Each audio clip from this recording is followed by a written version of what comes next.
Well, welcome everybody to another episode of Whitebeard's Kitchen. So what I'm going to do is my version of a sweet and sour. It's slightly different to what that you would mostly get in Chinese takeaway, or indeed even in a Chinese restaurant. So it's a sweet and sour pork. I think I said chicken, so apologies already, the mistakes have started. So what I have here, I'm going to put this into the bowl here. I have roughly about 700 grams of pork. I've just sliced it into strips. Okay, so put that in. For my mixture, put in just about half a teaspoon of five spice into this. Just a drop, probably about a teaspoon, 2 teaspoons maybe, of soy sauce. Here I'm going to put in Shaoxing Rice Wine, and this is just going to mix this through and marinate it. So there we are. I'm going to say that's about 3/4 of a tablespoon. Give that a good mix through and just let that sit probably, once I've done this, about 20 minutes, 30 minutes, just to let the pork marinate in the soy sauce and the five spice and the taste of Shaoxing Rice Wine. There we are. So that's that part. So while the pork is marinating, I was going to near say chicken, so I'm going to add in 4 tablespoons of tomato ketchup. Going to add in just a slight dash, and I mean probably about a teaspoon of dark soy sauce. Mine slightly different. Going to add a tiny bit of spice to my sweet and sour sauce. I'm going to put in here roughly about a teaspoon of chili flakes.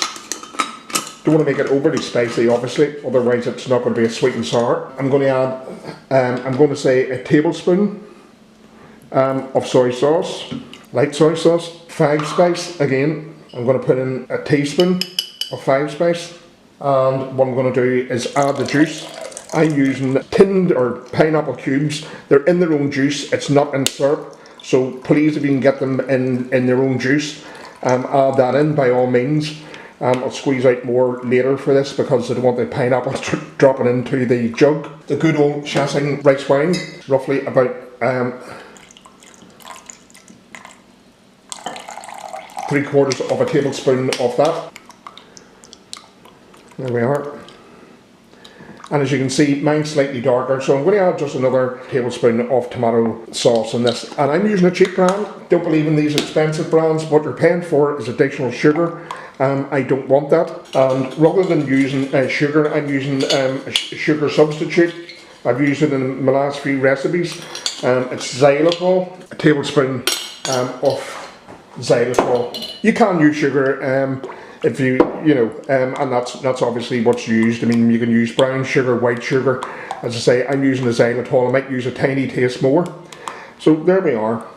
And no, my sauce is not that kind of bright red because I have added a tiny taste of the dark soy sauce into it. So I have roughly about a tablespoon and a half of vegetable oil heating up here. So once it heats, I'm going to put in some onion, and we would call them red and yellow pepper here. You can call them bell pepper in the United States, capsicum in Australia. So, and I just want to get a bit of a char in these as much as possible. You can see the oil is smoking hot, so have to be very careful here. So I've cut the onion, in pretty large pieces. That's 1 large onion I'm putting in. What I have now going in is half of yellow pepper, bell pepper, capsicum, and the same with a red version. Well, I'm not going to stir fry it around too much. I just want to get a bit of as much as possible, a char in this without it becoming too soft. So there we are.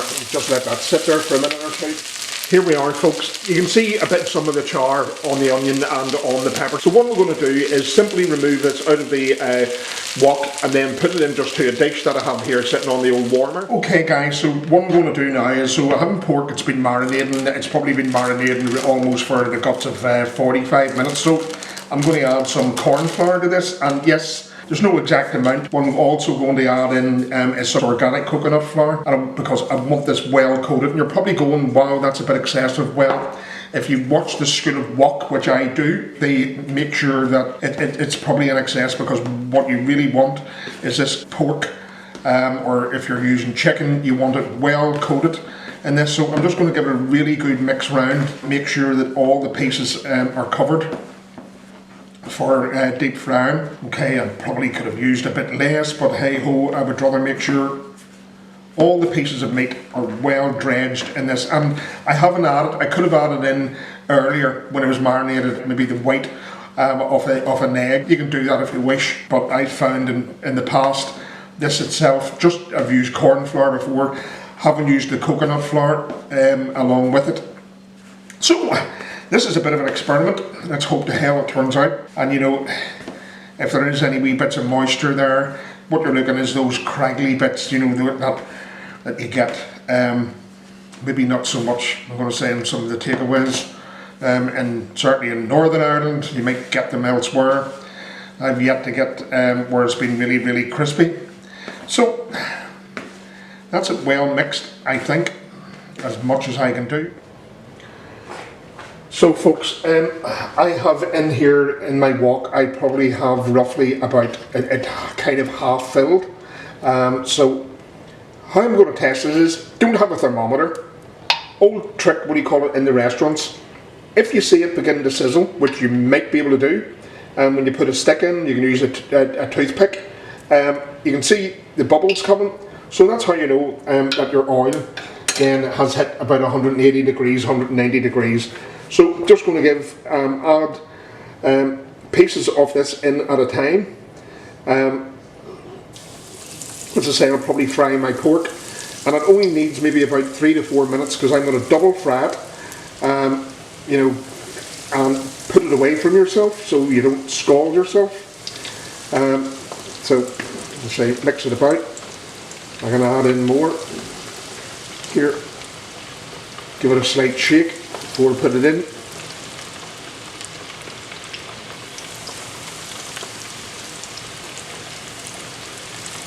There we are. Mix it round again just to make sure everything's coated. Give it a slight shake.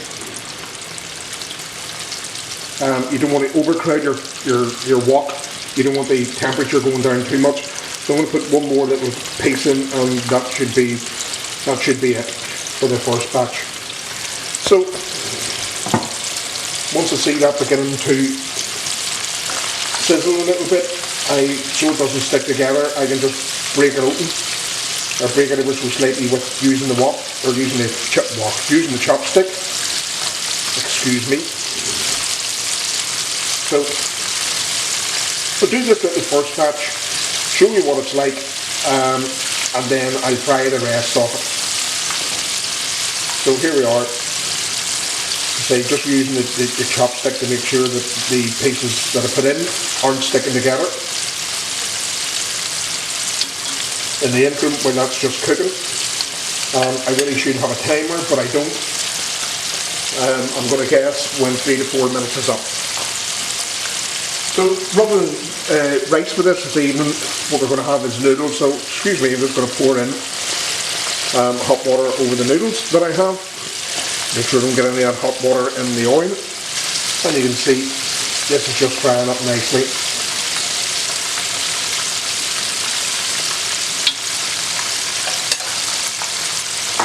So I have a big spider. I don't know whether this will work.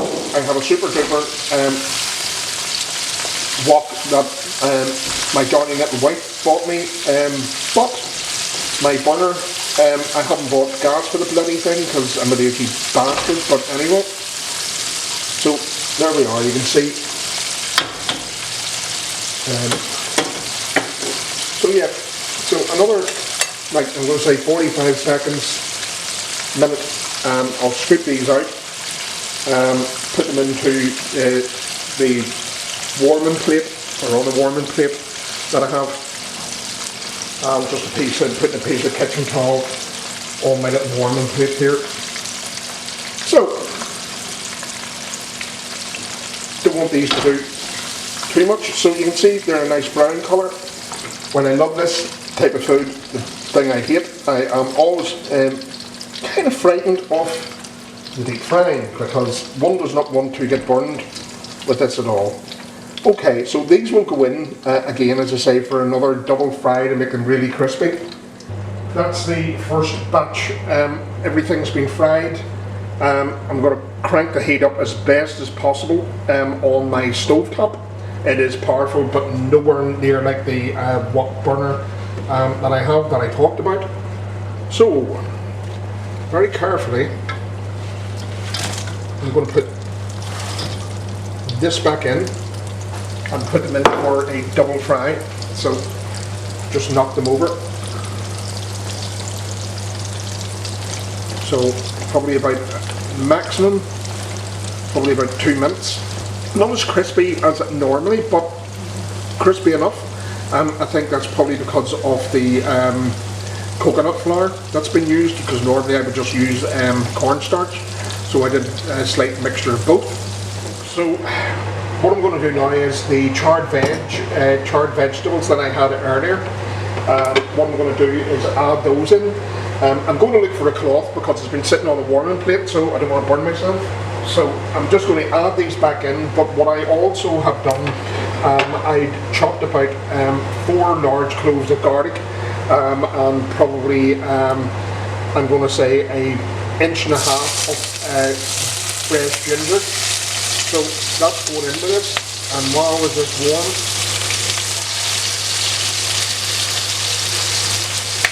so I'm going to only fry this round for like about a minute, just to take the rawness out of the garlic and the ginger. So excuse me for the cloth.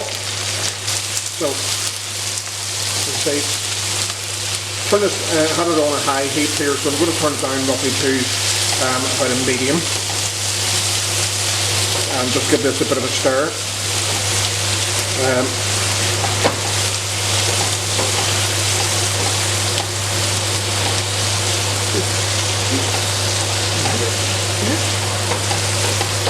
Jesse, you can speak, you know. You recording? So what? Oh, okay, I don't want to interrupt. Sorry. I got cake. Yeah, well, here we are. Here's my eldest stepson, and he's just in from doing the kitchen, and he's a whole load of cake. So I'm going to give up dinner, and I'm going to join Jesse for cake. So what do you call it? So God help me, he's been on, I think, about an 8-hour shift. So in a busy kitchen here in good old Northern Ireland, just down the road in Newcastle, a small holiday resort, one-way street, lots of amusements, pubs. Surprise, surprise, we're Irish, so we like a drink. Anyway, right, so that's...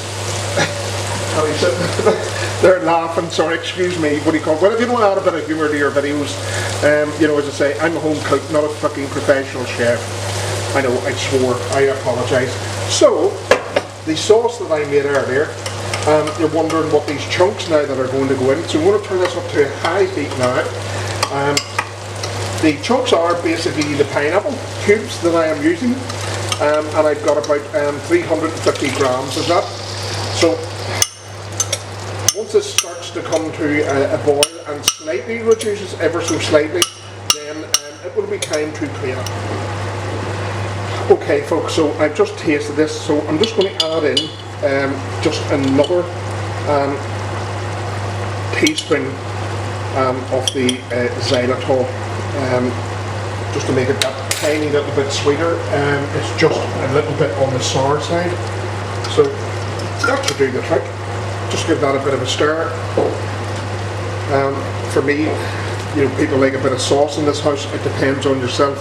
You could reduce this with cornstarch slurry, or just let it bubble, to be honest, preferably a little bit longer. So, as I say, just bring it back up to the boil. I will then put the pork in, mix it through, and it'll be ready for serving. Time, hopefully not to roast oneself when I get the pork out that has been gently kept warm in the oven. Hopefully I don't throw the paper towel in.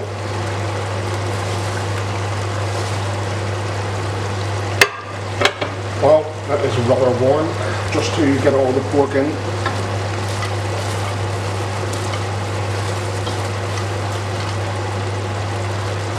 Just coating the pork in.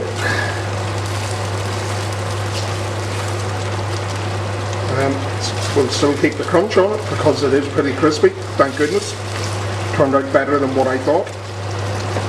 Although I have made plenty of sweet and sours, but not with coconut flour. Okay, so turn that off. It'll be time to plate it. So folks, this is totally optional. What I have is I have just added in some bean sprouts in this for an extra bit of crunch. You do not need to do this.